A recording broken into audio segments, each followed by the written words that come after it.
Top quality और consistent performance के लिए सिर्फ सिल्वर पंप नाम याद रखना।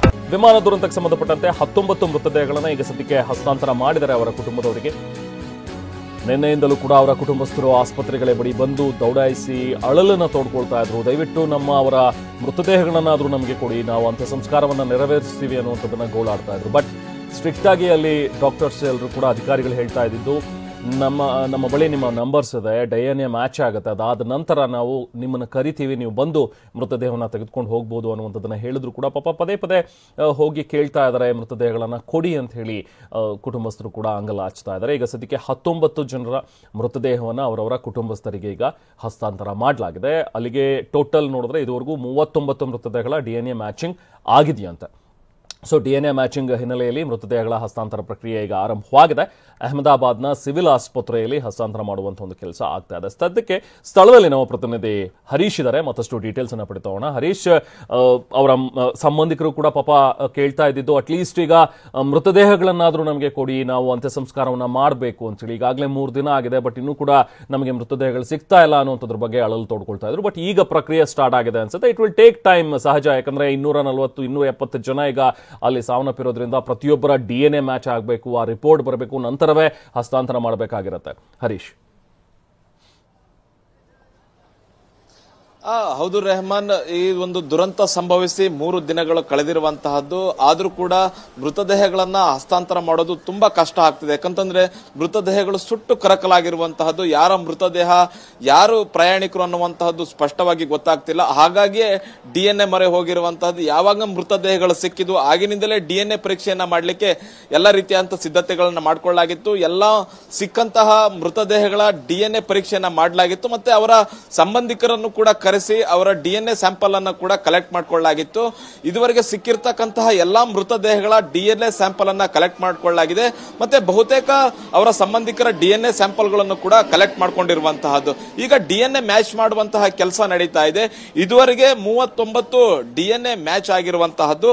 ಇದು DNA ಮ್ಯಾಚ್ ಆಗಿರ್ತಕ್ಕಂತಹ 19 ಮೃತದೇಹಗಳನ್ನ ಈಗ ಅವರ ಸಂಬಂಧಿಕರಿಗೆ ಹಸ್ತಾಂತರವನ್ನ ಮಾಡಲಾಗಿದೆ. ನಾನೀಗ ಅಹಮದಾಬಾದ್ನ ಸಿವಿಲ್ ಹಾಸ್ಪಿಟಲ್ ನಲ್ಲಿದ್ದೇನೆ. ನೋಡ್ತಾ ಇರಬಹುದು, ಇದು ಮಾರ್ಚರಿ ಕಾಂಪ್ಲೆಕ್ಸ್. ಎಲ್ಲಾ ಮೃತದೇಹಗಳನ್ನ ಈ ಮಾರ್ಚರಿ ಕಾಂಪ್ಲೆಕ್ಸ್ ನಲ್ಲಿ ತಂದು ಇಡಲಾಗಿದೆ. ಇಲ್ಲಿಂದ ಯಾರು DNA ಮ್ಯಾಚ್ ಆಗುತ್ತೆ, ಯಾವ ಮೃತದೇಹಕ್ಕೆ DNA ಮ್ಯಾಚ್ ಆಗುತ್ತೆ ಅವರ ಸಂಬಂಧಿಕರಿಗೆ, ಆ ಮೃತದೇಹಗಳನ್ನು ಹಸ್ತಾಂತರಿಸುವಂತಹ ಕೆಲಸ ಇಲ್ಲೇ ಆಗ್ತಾ ಇರುವಂತದ್ದು. ಬಹು ಮುಖ್ಯವಾಗಿ ನೋಡ್ತಾ ಇರಬಹುದು, ಪೊಲೀಸರು ಕೂಡ ಇಲ್ಲಿ ನಿಯೋಜನೆಗೊಂಡಿರುವಂತಹದ್ದು. ಮತ್ತೆ ಸಂಬಂಧಿಕರು ಹೆಚ್ಚಿನ ಸಂಖ್ಯೆಯಲ್ಲಿ ಬರೋದ್ರಿಂದ ಅವರನ್ನ ಅವಾಯ್ಡ್ ಮಾಡಬೇಕಾಗುತ್ತೆ. ಮತ್ತೆ ಸಾರ್ವಜನಿಕರು ಕೂಡ ಹೆಚ್ಚು ಜನ ಇಲ್ಲಿ ಬಂದು ಸೇರುವಂತ ಸಾಧ್ಯತೆ ಇದೆ. ಹಾಗಾಗಿ ಹೆಚ್ಚಿನ ಪೊಲೀಸರ ನಿಯೋಜನೆ ಮಾಡಲಾಗಿದೆ. ಜೊತೆಗೆ ಆಂಬ್ಯುಲೆನ್ಸ್ ಗಳನ್ನು ಕೂಡ ಹೆಚ್ಚಿನ ಸಂಖ್ಯೆಯಲ್ಲಿ ಇರಿಸಿಕೊಳ್ಳಲಾಗಿದೆ. DNA ಮ್ಯಾಚ್ ಆಗ್ತಿದ್ದ ಹಾಗೆ ಅವರ ಸಂಬಂಧಿಕರನ್ನ ಕರೆಸಿ ಅವರಿಗೆ ಶವಗಳನ್ನ ಹಸ್ತಾಂತರಿಸುವಂತಹ ಕೆಲಸ ನಡೀತಾ ಇರುವಂತಹದ್ದು. ಇದುವರೆಗೆ 19 ಶವಗಳನ್ನ ಹಸ್ತಾಂತರಿಸಲಾಗಿದೆ ಅನ್ನುವಂತಹ ಮಾಹಿತಿ ಸಿಗ್ತಾ ಇದೆ. ಒಟ್ಟು 39 ಮೃತದೇಹಗಳ DNA ಮ್ಯಾಚ್ ಆಗಿದೆ ಅವರ ಕುಟುಂಬಸ್ಥರ ಜೊತೆಗೆ. ಹಾಗಾಗಿ ಇನ್ನಷ್ಟು ತೀವ್ರಗತಿಯಲ್ಲಿ DNA ಮ್ಯಾಚ್ ಮಾಡುವಂತಹ ಕೆಲಸ ನಡೀತಾ ಇದೆ.